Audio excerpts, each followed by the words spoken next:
Hello, and welcome to the Blue Shadow Podcast. My name is Joey, and I recently had the opportunity to go to Star Wars Galaxy's Edge at Disneyland in California. I've been looking forward to going to Galaxy's Edge for a very long time, and my co-host Dan knows very, very little about Galaxy's Edge and had asked the question, is it worth it? So that's kind of what we're doing here in this two-part series. Is we're looking at the background behind Galaxy's Edge, what was its origins, what is its story, and looking at the experience that I had to see whether or not it's worth it from the perspective of a Star Wars fan.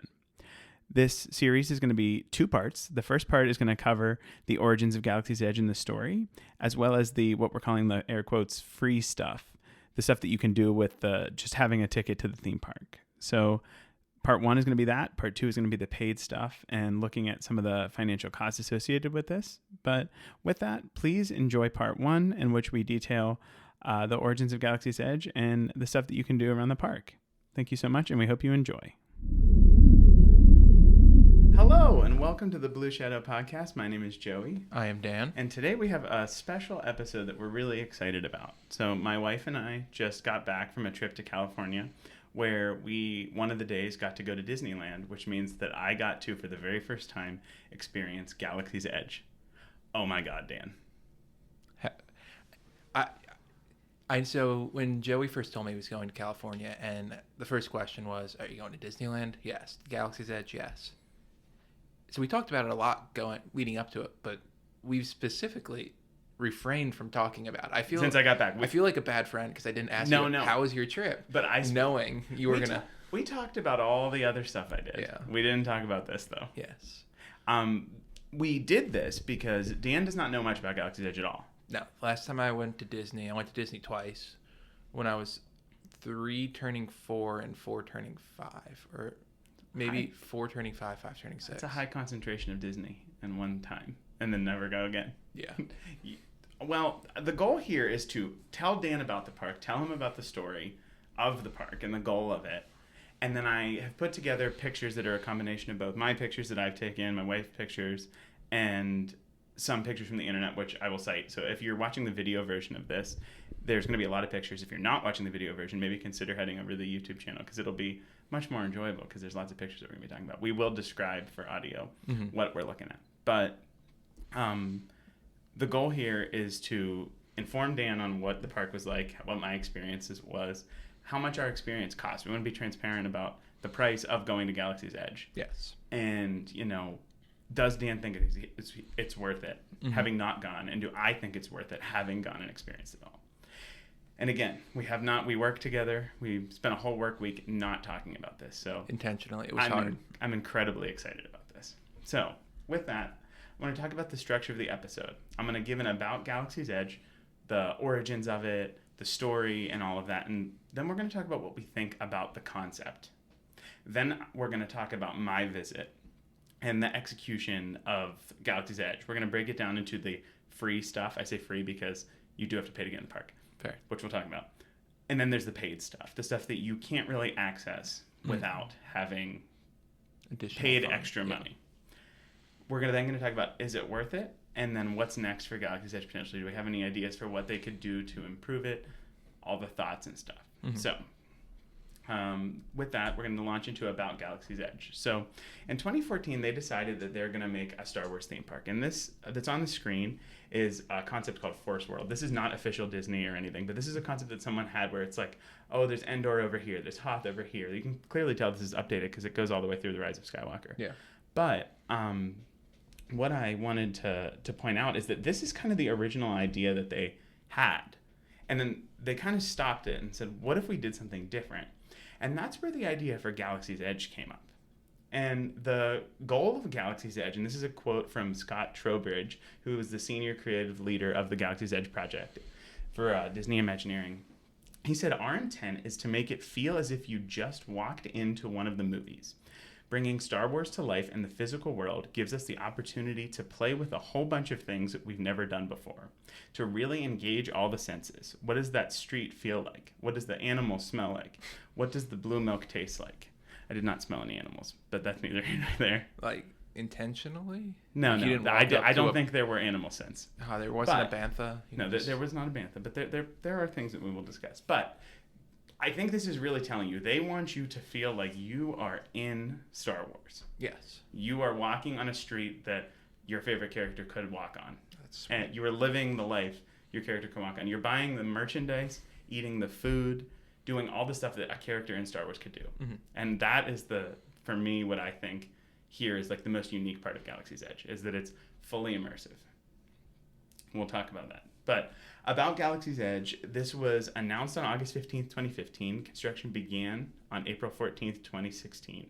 And in Disneyland, it opened on May 31st, 2019. And in Disney World, it opened on August 29th, 2019. And one thing I do want to point out is that in Disneyland and Disney World, Galaxy's Edges, though the whole parks are very different, Galaxy's Edge is pretty much identical in both of them. So same restaurants, same experiences, same rides, all of that. So they're honestly interchangeable. Okay. I have this picture on the screen if you're watching the video version from the opening of Billy D. Williams, George Lucas, Harrison Ford, and Mark Hamill standing in front of the Falcon at Galaxy's Edge. And the only person who looks like they want to be there is Billy D. Williams. Yeah. George Lucas looks like he's mean mugging it. He is, and I don't know why, because he kind of... It looks like an album cover. It does look like an album cover. I would listen to whatever that album is. Me too. All right. Galaxy's Edge in canon is something I want to talk about. So the location, which we're going to talk about, the timeline. Galaxy's Edge takes place on one specific day in canon. So the events that happen on the rides, the events that happen around the park are considered canon. Okay. Which is really cool. And it takes place on, again, one specific day in between The Last Jedi and The Rise of Skywalker, kind of right in the middle of it. Mm-hmm. And that, you good on how that kind of works? And this will kind of get into one of my little, I didn't have many problems, but one of my, like, canon brain kind of, I had to shut it off for some things. Oh, no. And we'll talk about it. This story takes place on the planet Batuu, which has shown up several different places. It's been mentioned in different things, like High Republic. I think Bad Batch might have even mentioned it. The Vader Immortal VR game. Or not Vader Immortal, I'm so sorry. The Tales from Galaxy's Edge VR game. Yeah. It literally takes place here on Black Spire Outpost. So you're on the planet Batuu in the like city area of Black Spire Outpost, which kind of sets you up to be in this new area. They made it very clear that they wanted to do something new. Yeah. So you're experiencing it for the first time as if you're one of those characters again. You're not walking through the streets of the Jedi Temple. And I feel like, we'll talk about this, but I feel like that could lead to it feeling kind of like a cheap imitation of the movie, where here it's something totally uncharted. Yeah. Which was exciting to explore, like what's around the next corner.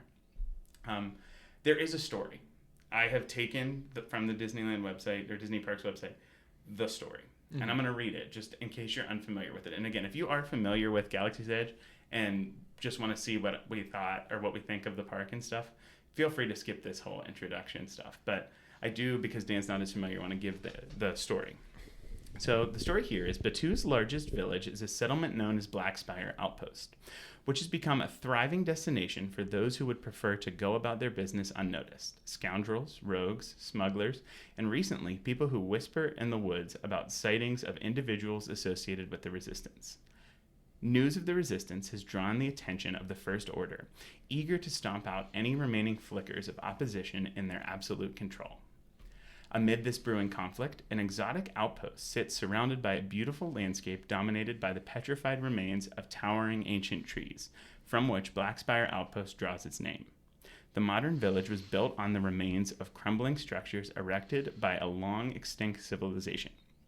Now you're invited to visit this beautiful and treacherous village of secrets founded upon secrets.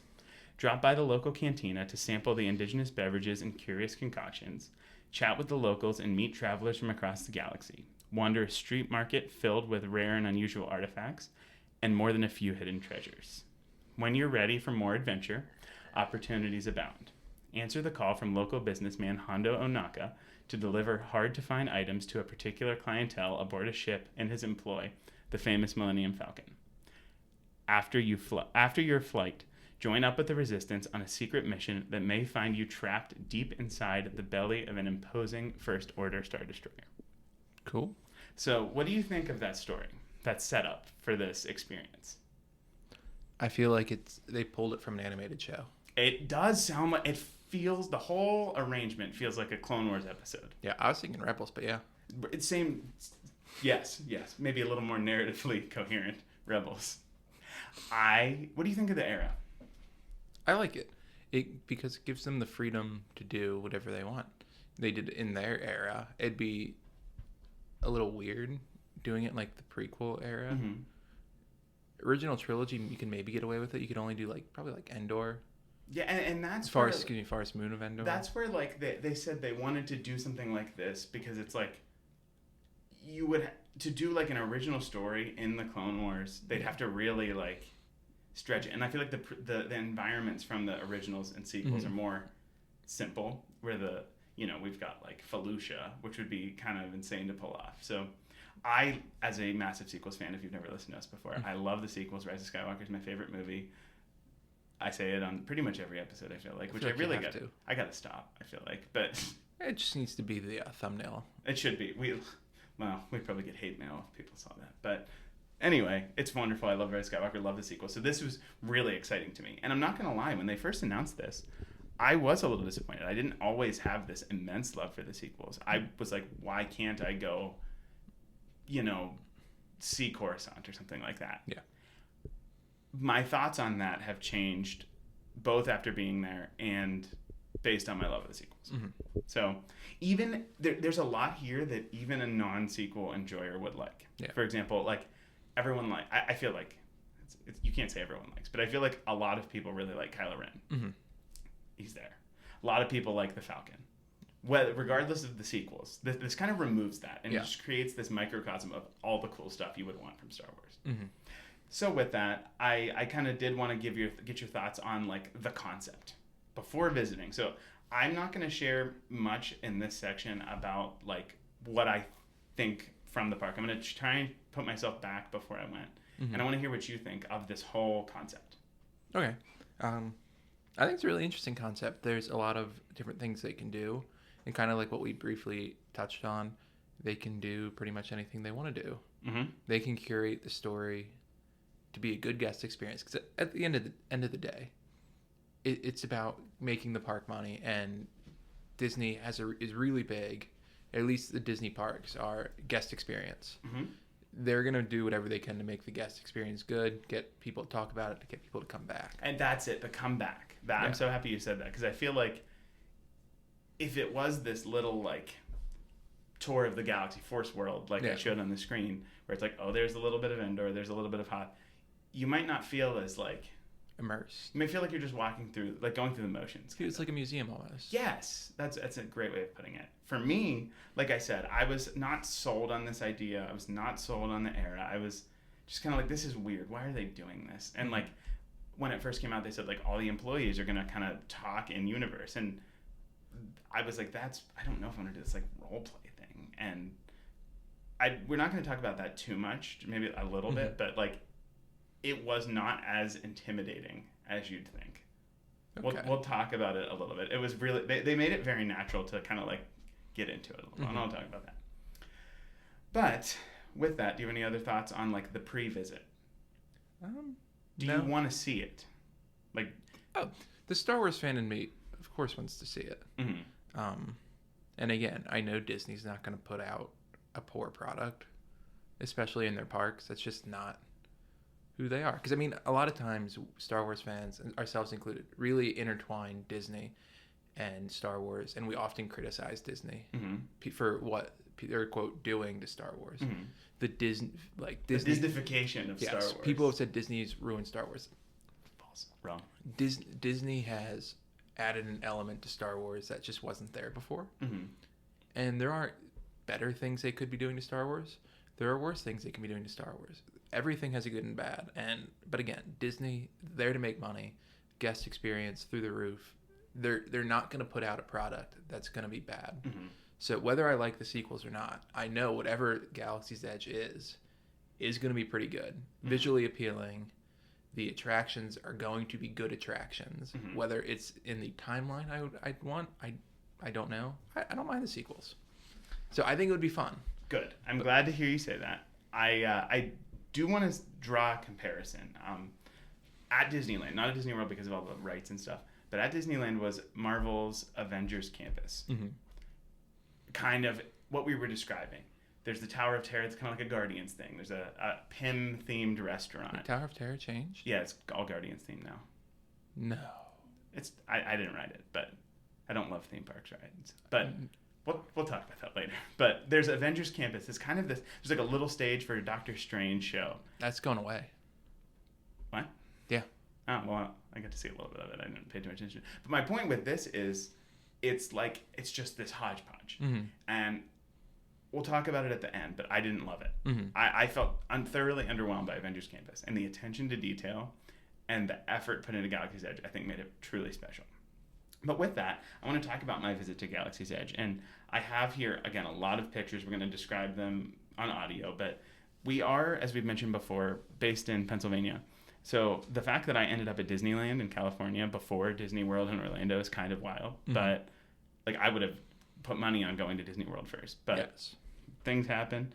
We traveled, me and my wife, with some of our friends, a couple. Not the biggest Star Wars fans, but they're aware. They've actually been before, so they got to see me react for the first time. It's like they've done it before, so they said a lot of the joy came from watching me and my wife experience it as big Star Wars fans. So that was pretty cool to see. So that's kind of the setup. We went on June 11th, 2024, 5 years and 11 days after opening. I point that out because one of my criticisms that we're going to talk about in a little bit is related to the amount of time it's been open. Mm-hmm. But also, 5 years, I can't believe it's taken me this long. But as we'll talk about, it is an investment. Yes. So we'll get there. As young adults, which we are, couldn't necessarily swing going to no, God no, in college. Galaxy's Edge. It opened while I was in college, while you were in college. No, you were in college in 2024. Oh yeah, 2019. Yeah, I was a sophomore. Yeah, so we were both in college when this opened. So yeah, anyway, I couldn't swing that. No, yeah, we'll get there. So I want to kind of chunk this into two big groups. The free stuff, which is the unpaid stuff you do after paying to get into Disney. Mm-hmm. So I have free in quotes here because it is not free. You have to pay to get in the park, which is not cheap. And then I want to talk about the paid stuff, the stuff that you need to put extra money into to do an experience. Mm-hmm. So starting with the free stuff, I'm going to start with the entrances. Can I go back for a second? Of course. Is that a Coke Cooler droid? It is a Coke Cooler droid. That's sweet. I know. And we're going to talk about the Coke. I'd buy that. We're going to talk about the Coke stuff. I know. I'm just saying I'd buy that toy. That whole. Or you want the whole thing for your Is it an actual cooler? Yeah. There's Coke in it. We'll talk about it. We'll talk about it. So I do want to talk about the entrances. It seems silly to talk about the entrances, but you're in a theme park. You've been to Disney. You know what it's like. It's chaos. There's people everywhere. It's not by any means serene. Galaxy's Edge has 3 entrances at Disneyland. I used 2 of them. Mm-hmm. The one over by Rise of the Resistance on this side, if you're watching the video, or the one over by Frontierland, I think it was. I don't know. I'm not the biggest Disney person. But each of these, I want you to note something. Does it seem to you as if it's really trying to separate it from the rest of the park? Yeah. There are trees. The sounds change. Mm-hmm. It goes from hearing Disney music, in a happiest place in the world sounds. Mm-hmm. It goes to this serene, magical kind of music. So you're visually, spatially, and audio-wise being transported into a new place. Mm-hmm. And I don't fall for theme park magic. I do not. And that's I want you and everyone listening to consider that. I'm not gonna oh my God. This really, you feel like you're entering something special here. Yeah. Does that? Yeah. No. What can you say? I can't say anything yes. Just by the looks of it, it looks like it's secluded intentionally. But based on what you described, what they're going for of this immersive world, it makes sense that they're not playing It's a Small World over the speaker. I can't see anything. You can't see outside of Galaxy's Edge when you're in there. There's no overflow. Mm-hmm. The only thing that takes you out of it is the people in Earth clothes and the occasional Mickey balloon. But that's neither here nor there. I now want to talk about the rides. So there are 2 rides we've talked about. Rise of the Resistance, which is the big one. Yes, my favorite theme park ride I've ever been on. And Star Wars Millennium Falcon Smuggler's Run. Yes. I'm going to walk through Rise of the Resistance. So this, again, is if you have been there, maybe you don't need to sit through this. If you don't want to be spoiled, Dan already said he's okay with learning about how the ride goes. Yeah, I mean, I've seen enough clips. Like, I know you somehow walk through the hangar with the Stormtrooper. Well, yeah. That's on everybody's Instagram. I should probably post something. Whenever they come back, there's always that picture, and I'm like, I've seen it so many times. He never stepped foot in there. Well, you're gonna see it again today. But and I have a question before we get to Smuggler's Run. So so we'll do Rise of the Resistance first. Yeah. So starting with the big one, and we rode this one first, which is why I want to talk about it first. I wanted to ride it again, but one of the things about this ride is that it is a very, very, very long line. Mm-hmm. And there's something at Disney, you can't get a fast pass anymore. You have to pay to get Genie Plus on your phone and then reserve lightning lanes, they're called. That's essentially a fast pass. But not included with the base Genie Plus is Rise of the Resistance and then some other rides. Mm-hmm. That's at both Disney World and Disneyland and the different parks. The downside of that is you have to pay to get a lightning lane for Rise of the Resistance, which is $26 per person. We did not do that. That's the first thing we did. We ran to it. We were probably in line for 40 minutes, which is very good for that ride. Yeah. So something to consider if you are going is to if that is a priority for you to ride that ride, try and get there early, get it done, or go towards the end of the day. I would not wait like 90 minutes. Okay. Even though it was the best theme park ride. How long was it? How long is the ride itself? We're going to talk about that because the ride and the line kind of fuse. Okay. It's very cool. So we'll talk about it. So Rise of the Resistance here, the story is that you are kind of a resistance operative or, someone on Batuu that's sympathetic to the resistance that ends up being taken. Like the resistance is trying to get off of Batuu because the First Order has discovered or has kind of hinted to the fact that the resistance is there, like we talked about in the story. I want to talk about the line. This is easily the most fun I've ever had in an amusement park line because it's just so, like, do you see how silly it is that if you're looking on the screen, there's this, like, internal cave area where there's just these, like, Star Wars-y pipes. Yeah. The trash cans look like they're from Star Wars. There's a gonk droid in line. So it starts outside in this, like, foresty area, kind of like the entrance that we looked at. You move through these caves. Then you kind of end up in the resistance base where we have... your classic blue Star Wars, like, hollow screen. We've got thermal detonators, resistance weapons, resistance pilot helmets and suits. And then this is just all as you're moving through the line. And you circle around it. And like I said, the line moves pretty fast because they've made this ride very efficient. Even though it can be really long, it moves fast. So you don't really even have a second to, like, think, oh, this is boring. I've seen this blaster 17 minutes. But you're moving along in it. And also very cool, I don't have a picture of it, but they kind of built this cave so that there are like seats on the wall. Oh. It's pretty nifty. I have a question. Fire away. For the fair-skinned people like myself. Yes. Is it mostly covered? For whatever reason, I get a vibe that this ride, the line is mostly in mostly shade. in shade. Yeah. The first part of it is outside. Yeah. And then the majority of the ride is inside. So this is where I want to give, again, a big spoiler alert. If you've not rode this, if you want to preserve the experience here, this is when I would suggest skipping ahead a few minutes. Smuggler's Run has less spoilers, but this is where the story of this ride really comes into play. So your spoiler alert is here. Yes. With that, we will move on to, after you're in line, you then enter this kind of room. There are two rooms you can go in. I think it just kind of separates you to like bin you for different parts. Like, they're funneling multiple people in at the same time. You then go into this room where BB-8 comes out and is talking and chirping, and you hear someone like Poe talking to him. Oscar Isaac is Poe. Then this hologram of Rey shows up. There's nothing there. I don't know how they did this, but there's literally a hologram of Rey. Sweet. I almost peed my pants. Yeah. I knew it was coming, and I almost peed my pants. Like, I didn't know when it was coming, but I knew that there was a hologram of Rey. Jump scare. My friends were like, you need to come closer. Come closer. I was like, whatever, sure. And I was just so enamored with BB-8 that I was like, oh my gosh, I think I like punched my wife's arm. Like, it's Rey. So anyway, it's so cool. And she's like, gives you this message. It's like, you need to get off of you need to get out of here. Go on this transport and we'll get you to whatever planet we're going to. You then step out into this corridor. And that's where this Resistance ITS transport awaits you. Mm-hmm. And also near it is Poe's X-Wing, because you're talking to Poe throughout it, like, Yeah. talking to Poe, I'm air quoting.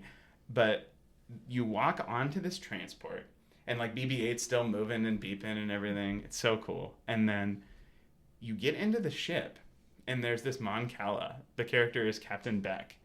I was at the very front. I was right near him. And this ship starts to lift up. So like whatever, physically the ship is lifting up. And like the Resistance people leave the, like you're with Resistance cast members. This is a very cast member heavy ride. So like the Resistance cast members get you on the ship, shut the door. You go up, and like there's actual windows. You can kind of see it in this picture. And there's a screen outside of the window. So it looks like you're flying. And it starts to rock a little. You get into space, and then you see a Star Destroyer. Oh, sweet. And it locks you in. It gives you that like tractor beam like grip like you see in the movies. Is it like, what one of my favorite scenes are? Whenever they jump out of hyperspace. Is it like that? Does it convey that like uh-oh moment? Yes, it's like the music is all John Williams-y. It's so like cinematic. Oh. And you feel that jolt. It's like the jolt you think you feel when you're watching the movie. Oh. And Poe's on the screen, Finn's on the screen, John Boyega, Oscar Isaac, the actual actors. It was so crazy. And then once you get the tractor beam, the door opens up, and there are these, again, Disney cast members dressed like First Order officers, and they are so mean to you. It's so funny. Like this group got separated in the Resistance transport, and the cast members were like, we're going to let them cut you if you don't get your group immediately. Like they were genuinely like, I mean, they're acting, of course, but they were genuinely like not nice. And this is where you get to your Star Destroyer corridor. They made it so cold in there. It's like they made it like uncomfortable to be in the First Order stuff. It's so crazy and so cool. I do want to point out, you've seen this, but I don't know if you've seen to the right of it. There's just a full-fledged TIE fighter, and nowhere, like there's one First Order ship you can see, but it's not the iconic TIE fighter. So this is the only place you can see a TIE fighter in Galaxy's Edge, and it's just so cool. So it's red. It's some of the First Orders are red, like the specialist ones are red. Interesting. Like if you had, do you have a Lego set of the First Order TIE fighter? I think part of it is red like that. But, cool. So yeah, it just, you come out and you can see in this picture here, the First Order people are there. So then you move through the line, and this is where you're like, oh my God, I'm in a Star Destroyer. And like, you feel like you've taken off of this planet and you have been captured in a Star Destroyer. And like, it's wild. And then they kind of pull you aside, and there was a little girl that was in the like area that we were. And the First Order officer kind of pulled her aside and asked her if she wanted to join the First Order. And she said yes. And then she was like, liar, rebel spy, go back over there and stand on the line. It was just so like, the kid probably had the best day. Oh, yeah. And then you end up in this prison cell where they use this really fun combination of screens and like physical things to kind of block the screens. And General Hux is talking to you. Once again, played by Donald Gleason. Like, they have the characters from the movies. It's so special. And then what happens is you see, like, a line start to come on the door, like someone's cutting out the, like, a door for you. It's seamless. I did not see it when we walked in. And it pulls out, and waiting for you are the ride cars. So the ride had not started yet. That's why this last few slides were called, I titled it, The Line Becomes the Ride. That's not even, you're walking. You haven't sat in a car yet. Oh. It's so crazy. It's unlike anything I've ever done before. So then you get in this car that holds 8 people. So the 4 of us that were together were able to sit in one line. And this car starts moving. And the interesting thing about this, and some of the other rides at Disney have this, it's a trackless car. So it's a newer ride, obviously, and they have implemented some newer technology. So you're swerving around, you're moving upside down. The droid that's driving you sees something and like backs up on a dime. And this is where you see the full-size walkers. Finn they have an animatronic Finn in there, like hiding by the walker. You could have missed it. So if you go, please take a look at it. On the other side of the screen here, you can see there's the cannons, and you see them firing, and it shakes you, and you feel like it just. I hope I'm not being dramatic when I say like you feel it, like you feel the heat from the cannon, and it shakes the room you're in. That's wild. It's immersive is the only word I can give you. You then I think I may have forgot to put a picture of Kylo Ren. So you then encounter Kylo Ren and Hux. I Let me knew make sure I knew about didn't that. put it. So you encounter Kylo Ren in Hux, and there's actually a point where you get a Kylo Ren animatronic, and he's like kind of chasing you. And he's like up above you, right? He's up above, and Yeah. he like turns around and sees you, and it's so cool. And then you encounter like he's chasing you, and you see it on the screen, and you encounter an animatronic, and he like reaches his arms out, and your car like shakes, like you're being like frozen by him, and then he's like pushing and pulling it, and then Poe's able to like shoot something, so like he kind of ends up getting like disrupted, and then your car is kind of able to move more and escape into this escape pod. And this ride has been fast, you know, pretty mild though. And what happens is like there's an actual drop, not a Tower of Terror level drop, but you legitimately are angled forward. You drop and you feel like your escape pod is being released from the spaceship. That's sweet. It's so cool. And then the story kind of ends with your Mon Cala, Captain Beck from the Resistance transport having also escaped. And that's the end of the ride. I hope I conveyed to you just how much I love this ride and how immersive it was. As well as you could. And again, I feel like this whole episode, you're going to be saying, I'm trying my best. And I'm going to be like, I know. Nothing comprehends, like you can watch a video and it doesn't match doing. Right. And you can explain it perfectly. And then I'll get there and I'll be like, it wasn't at all like you described. It was so much better. I think that will probably be the experience. So if I sound a little, I don't want to say disinterested or apprehensive, it's... You have to experience it yourself. Yeah, and I have to. I know that. And I think this ride in particular is so abstract and so different. And I really did not put a lot of pictures or descriptions of the actual ride. The line, I feel like you're going to be like, yeah, sure, there's a thermal detonator. Okay, sure. Cool. But when you're actually there, everything's surrounding you. You're feeling that cold air in the Star Destroyer. It's so cool. I loved this ride, and I was so sad I didn't get to ride it again. So I have a question. Fire away. You said the wait times can be pretty long. Yes. Where does the wait time go till? Considering, like, when you say 40 minutes, is that 40 minutes from the time you walked in the gate to when you got in the car? It's from when you walk in the gate. Beyond that, I think each ride defines it kind of differently. My imagination tells me it's like when you get in the car.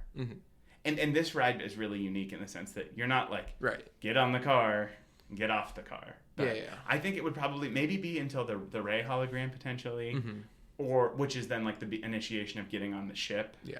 Or when you get in the car in the Star Destroyer.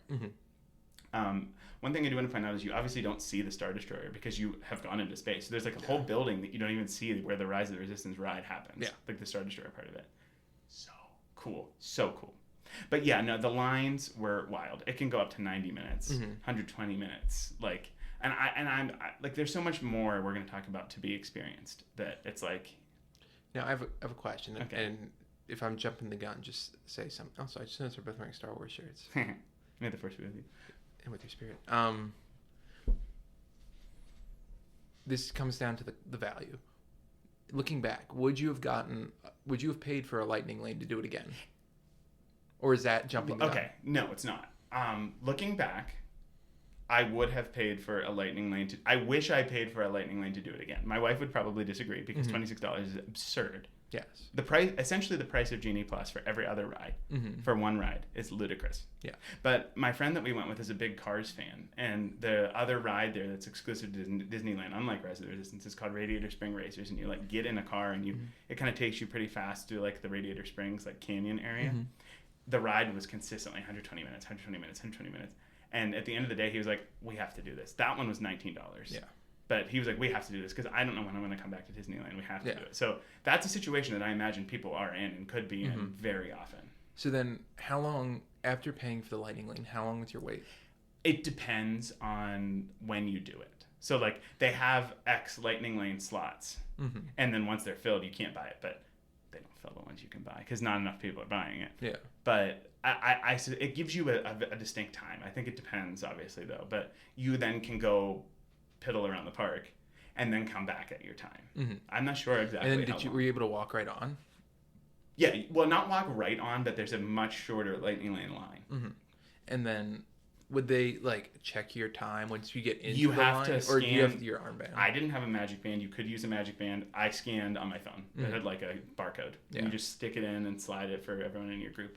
Okay, cool. Yeah, so that's kind of the downside of this. And it closes early, too. So the park closed at midnight. The rest of the rides were open till midnight. Mm-hmm. But I think because this is such a cast member intensive ride and so dynamic, they probably shut it down early. Mm-hmm. We definitely would have been able to ride it again if it was open till midnight. Yes. Because we got to ride Smuggler's Run twice. Mm-hmm.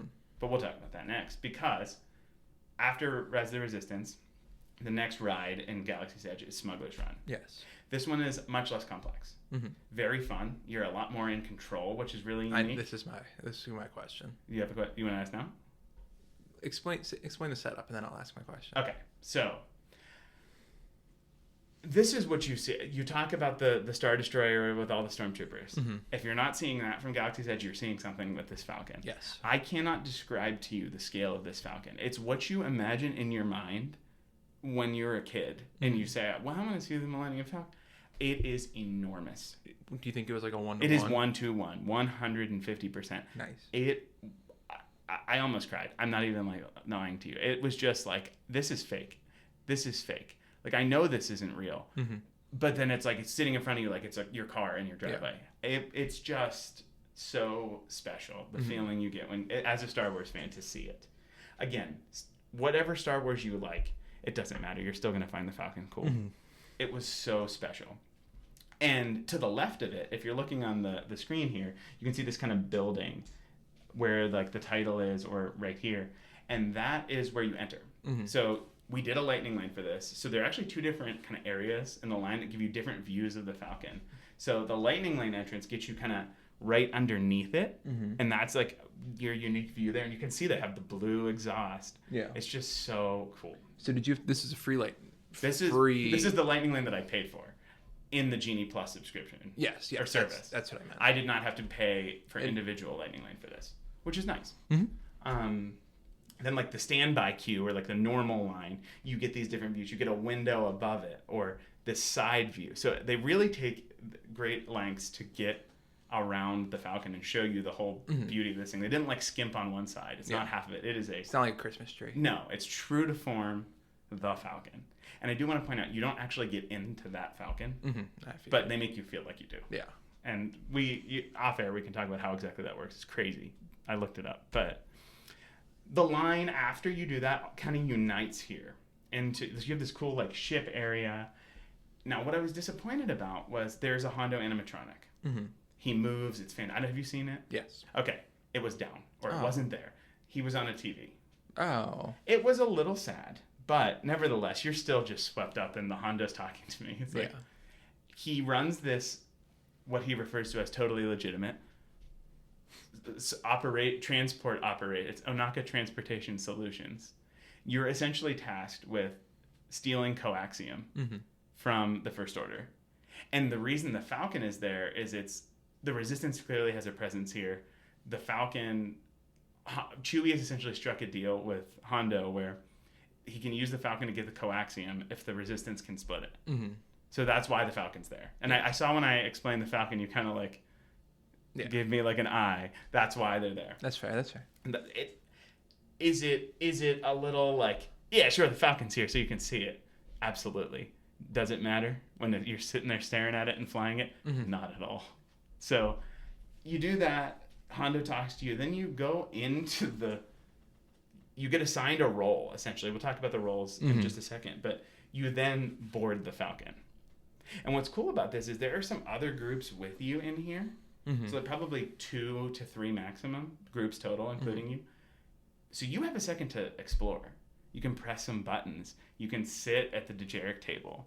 Like, I have a cute picture of us. I think I showed you that. Like, a couple times. My wife and I, because it's so cool. And then you're walking through the hallways, and then the picture on the right, if you're on the screen here, it just looks like you're in the Millennium Falcon, doesn't it? Yeah. It is, I again, much like I was saying with Rise of the Resistance, it was pure magic. Mm-hmm. And again, I'll say it again, I don't fall for theme park magic. But I do here. Yeah. Maybe it's half my love for Star Wars, half they did such a phenomenal job. Mm-hmm. It was something special. Again, this experience. Then Hondo talks to you one more time. Then a door opens and you see this.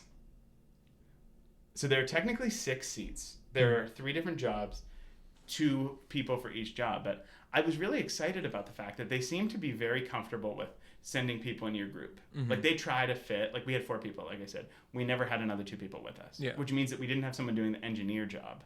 So they weren't like fixing our mistakes when you run the Falcon in. But I had only ever done the pilot, and my wife had done both the pilot and gunner. So she got both experience. She said the pilot was the best one. Oh. So the left pilot steers left and right, and the right pilot steers up and down. So you have to work together. Oh, yeah. It's insane. I had a so I went to the Field Museum in Chicago. Uh-huh.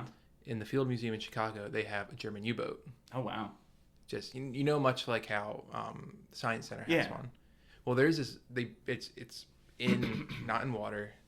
It's just in a room, a giant U-boat room where it's just in the middle. You get to like walk through and stuff. But they had those experiences. They had like games and stuff Mm-hmm. where for submarines, at least old ones, they had 2 pilots. Same thing. Oh my one God. one to do up and down, and the other to keep the ship steady. It was hard. I know. I couldn't imagine it actually being like. And they said like, I forget if there was, 'cause I was 8 or 9 or something, maybe 11. No, regardless, there was like a guy there or a sign there, and it's like, there was a dedicated person who had to watch them to make sure they did not get in any disagreements. Because if you started arguing as you're doing this job, you could sink the ship. Yeah, clearly. And we ran into some stuff. Yeah. And the takeoff is particularly like the spires of Black Spire Outpost. You're kind of like flying through them, and it's like left, left, left, left, left, left. It's so crazy. And the right pilot, you can kind of see it lit up on this picture here. There's the hyperdrive shaft, and you get to pull it twice. Oh, nice. It's like Hondo's talking to you, and if you do this interesting sequence, I forget what it was. Like you have to initiate it. Mm-hmm. So if you do the sequence by like pull the levers all the way in either direction and hit the button, you get Chewie kind of in your ear too. So we did that both times. My friend found that out. I don't know how people find out this stuff, but you pull it and it gives you that like feeling, much like the tractor beam feeling that you imagined all your life. You get the hyperspace feeling here. And something I do want to point out again is you have the window, and then the screen is actually outside of it, and it surrounds it. So I imagine that the screen is just like fully covering the entire like version. It's of one of the those bougie flight simulators. It was phenomenal. It was really hard. The first time we did really bad. The second time we did better. We got 2 things of coaxium the second time. So, question. Yes. When you say you get assigned a role, is it like you're just given a card? Not a card. Or is it like... You kind of are like... You can really decide amongst the 1 to 6 people. Well, you'd need 2 minimum. The 2 to 6 people you're with. But they'll say you can be pilots, you can be gunners, you can be engineers. The engineer is clearly the one that... I think that's why they don't fill it as much as possible. Because the engineer is kind of just like... You think you just like hit buttons to like stop things from like leaking. That's right. But... I didn't do the gunner. My wife said it is not as engaging. Like you don't feel like, oh my god, I'm flying the Falcon. But I will say the wish fulfillment was 100% there. Nice. Very different than Rise of the Resistance. Not as dynamic, not as immersive. You do kind of feel like you're playing a video game, but also like you're flying the Falcon.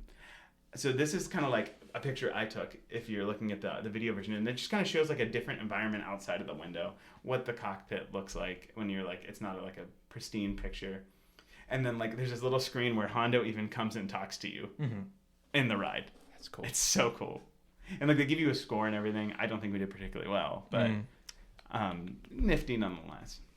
And then the exit, the way they do it is so crazy because everyone exits. They make it feel like you're still on the Falcon. Like you're leaving that hallway you came in. Yeah. It's crazy. I don't know how. I mean, I know how they did it after looking it up, but you can't figure it out because you really don't see many other people throughout doing this. It's like they have it so efficient and so well oiled that you feel like you're not like you would truly just flew the Falcon to do this special mission with only your group. So cool. Yeah. It reminds me when I went to Disney. I was very young, as I've mentioned, but there used to be a ride called Mission to Mars. I'm not familiar with that. I don't know if it's there anymore, but it's set up very similar to Smuggler's Run, where each crew is assigned a task. It sounds very similar. In the spaceship.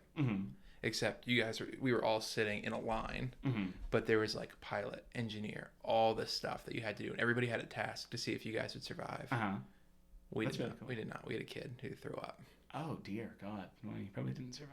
No, we didn't. And it was kind of like, oh, he's the pilot. Oh well. But you know, I'm sure. Yeah. If you were to do, yeah, you know where I'm the going. kid would be the pilot. If I was put, I could not steal the pilot seat from a kid. No. As much as I might want to. But again, the lines are shorter for this. You could totally ride. Like we could have rode this more than 3 times, or more than 2 times, way more. Like the line can get long during the day. Yeah. But at night we were flying. So if we wanted to do it more, we could have. Overall, I like this ride a lot. It was very cool. I wasn't as like, oh my God, what am I doing as Rise of the Resistance. It's still very special. My second favorite theme park ride. Fair enough. Any thoughts on this ride or kind of the rides in general before we move forward? Do you feel like you would have fared better if you had an engineer? Would you have been able to get more coaxium? Probably. I think it would have like reduced the damage, but I don't really care. Yeah. It was. I would rather have been in the car with just my group than have someone else in there potentially do better for a score that is like, man, who arbitrary. Cares? Yeah. And this is the second. This is one of 2 times it happened first. But this is one of 3 times technically because it happened twice, where we were able to skirt interactions with other people where we could have. We'll talk about that and exactly what that means later. Okay. But like we were able to keep just the 4 of us when it could have been more people that we didn't know. Yeah. All right. Anything else about the rides? Nope. When we're kind of closing, I want to talk about some other things I think they could add as like third rides. But other than that, these were very good. Yeah. I couldn't have asked for much more. Now I want to talk about, again, we're still in the free stuff section, air quotes, character interactions. There were a lot of character interactions. Unfortunately, the one I missed is Rey. Literally the only one. Oh. I know, it's fine. I saw her hologram. She talked to me. But before we talk about the pictures I have on the screen here, we got to see Mandalorian and Grogu, Boba Fett, and Vi Moradi, who's like the original Galaxy's Edge character. She's like the main character of the Galaxy's Edge book. But these ones, before I get up to the ones that are in the pictures, this is one of my slight issues. Is this takes place? I told you the date it takes place. Yes. So Mandalorian, Grogu shouldn't necessarily be there. It's a very minor complaint. It's very cool, and they have them walking paths where they will not interact.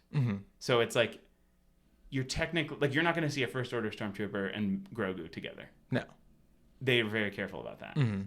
But it's like, for me, who knows, it's like, but for 95, do you care? No, I don't care. And for 95% of the people that are there, maybe even 99% of the people, they just want to see Baby Yoda. Yeah.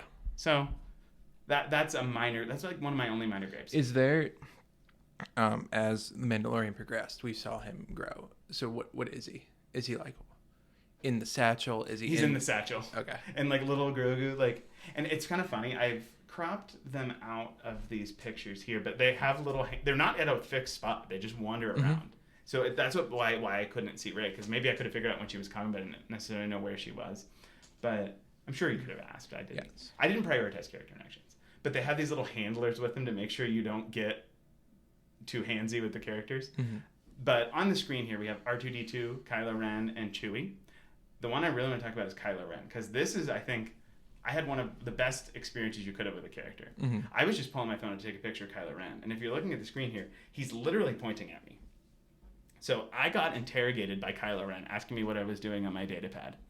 And again, we aren't really sharing our faces right now, but afterwards I'll show you, Dan. The stormtrooper started like poking at my phone. It was crazy. I said, I'm calling my mom. And he was like, no excuses. You're a resistance spy. And I was like, I am a resistance spy. It's like if I'm a resistance spy, do you get to take me to jail? Do I get to see more? Is Rey here? Is she in jail too? Save me? It's like, can I have a lightsaber? If I go to jail, does that mean I get to go back through Rise of the Resistance again? Why don't you take me to the Star Destroyer? I'll voluntarily go. Come on. Let's go, Kylo. But I think he picked me because there were a bunch of kids around, and like the kids got to see an adult get like grilled. Yeah. It was so funny. It was just so weird, and I was like, it was just so unique, and it's intimidating. They picked someone who was about Adam Driver's stature, so he was towering over me, pointing his finger in my face, and the voice is all Adam Driver. Like it's all pre-recorded. You can, if you really pay attention, you can tell. But like they had him saying like all that stuff. It was so cool. And the stormtrooper was like, "Let me see that data pad," and then they're like touching it. So cool. My wife was hoping that it turned on, and they saw a picture of my dog, but I don't think it ever actually turned on. what alien species is That exactly. But yeah, so we didn't prioritize character interactions. It's really cool when it happens, though. Mm-hmm. And it was Boba Fett, Book of Boba Fett version. Okay. And one other thing I want to talk about here is they were talking about, or like one of the things I was hoping to see was Hera and Chopper. Mm-hmm. Unfortunately, that was like an Ahsoka promotion. They're not there all the time. Yeah. And a little kid was asking one of the employees, "Is Chopper here?" And the employee said, "Oh, General Syndulla and Chopper left months ago. I don't know when they'll be back to the outpost." Mm-hmm. It was just so like they gave Rotations. this kid rotation. I think they said something like they gave this kid an in-universe answer. Mm-hmm. It's so crazy the effort that they take with that. I didn't want to seem like I was correcting you, but when you told me you said rotations, which is like the in-universe time. Yes, no, they use the actual like. Yeah. The only time they don't really mess around with stuff like that is money. Yeah. But understandably so. What's the currency rate for a credit? How many portions do I get? Speaking of We portions, work in USD. Come on. we're going to talk about portions in a second. But there's some other miscellaneous activities that aren't like formal. Mm-hmm. So exploring, it's literally like there is so many details. And I put just one small picture. On the left side of the screen here, you can see there's these carvings. And I'm a huge Star Wars Rebels fan. There's the other mention that I usually say every time. You can see there's Lothcats everywhere. There's Porgs, Ithorians, Jedi logo. There's just so much little detailing all throughout. You could go walk around it 5 times and notice something new each time. It's so cool. And like you can see there's like that First Order ship that I talked about. Not a Star Destroyer, still super cool. Yeah. Like, and you're walking around, and like the First Order kind of has their side where they've like made their encampment, and the Resistance is more in the woods, just like the story that we read at the beginning. More exploring. I was enamored with this staircase that's on the screen right now. It's a door to nowhere. It's 150% a door to nowhere. Yeah. But I was just so like it leaves you like, what is in there? What? It's like I'm pretty sure I saw people. Like, doesn't that like it just makes you want to, and it looks like a Star Wars set. Mm-hmm. And then one of my favorite areas, and we'll talk about it more specifically with the shops in just a few minutes, but this area here, it's like where like a lot of the little markets are. It's bustling. You just feel like you're in a densely packed crowd scene, and like it kind of reminded me of like Jeddah and Rogue One, where you're like moving through the streets and there's like markets everywhere. There's a little bit of food in this area. It's just, and I have a picture of it bustling more, but it's just that was How'd you get this one so empty? Right before it closed. Oh. One other fun thing, we were filling, like I think my wife's in the bathroom, and the bathrooms are, it's a normal like toilet or urinal, but the sink has this like crazy network of pipes. It's like the attention to detail, the bathroom, the flooring in the bathroom, the mirrors are like kind of grimy, like intentionally. Yeah. It's just also attention to detail. You can see like how they kind of use in this picture here. It says restrooms, but it's like an Arabesh like font, kind of like what I'm using on the video here. But you can see there's this water tank, and I was filling up my water just like this woman is here. And I was looking at it, I was like, what's in there? Then you start to see bubbles come up, and you start to hear sounds. And then a Dianoga pops its eye out of it. You could totally miss this. There's nothing saying this is here. Yeah. This, and God knows what else I missed. Just by not happening to be there when it was time. Crazy. It's just so, like, I hope that I'm highlighting for you that, like you could go there and probably see 3 to 5 different, maybe even more different things that we just didn't see. So that leads me to another question that I can ask now or at the end. Okay. I'll ask it now. You can tell me when you're going to answer it. How many days do you think you need in? We're going to talk about it at the end. Cool. But I will say, we spent a decent amount of time outside of Galaxy's Edge while we were there. I would have liked to have spent a little more time in Galaxy's Edge just because it was like my first time there and everything. Yeah. Like we only had a little bit of time where we kind of like just soaked it in. Yeah. Which is what I would like to have done more. But you are there to pay and do all the stuff. So we wanted to experience more than just that. But nevertheless, we'll talk about that towards the end. But there are also activities. They had people teaching you how to play sabacc, like these little stands. We didn't play around with this. Again, we didn't have much time to like just soak it in. But you get this app and you can take bounties and like do different things with these little panels that are on the walls. Just totally extra stuff. And then the last free thing is window shopping. Because even though Dan chuckles and it sounds like har, but there's so much stuff you can buy there. And the reason it's fun to look is they have stuff there that is not what Hasbro's going to make and put on Walmart or Target store shelves or on Amazon. That's the fun, is what do they have here that is unique? And we're going to talk about what I bought specifically. And I think you're going to see kind of the differences between maybe what you might find in Walmart versus what I bought and why I enjoyed shopping there so much. Yeah. So again, here's the market area, more bustling, but if you're looking at the video version, but you can see these like different stalls. There are probably like 5 or 6 different shops in the area, and you just kind of seamlessly move through. And that concludes part 1 of our 2-part series asking and answering the question, is Star Wars Galaxy's Edge worth it? We hope you enjoyed and really appreciate you listening, and please stay tuned for part 2, which if you're listening at the time of release of this video will be a week from the release of part 1. Please consider subscribing, leaving a like or review on our YouTube page, which is Blue Shadow, or on the podcast platform of your choice, as well as give us a follow on Twitter at Blue Shadow Pod or on Instagram at Blue Shadow Podcast. And make sure you don't miss part 2. Thank you so much, and we'll see you next time.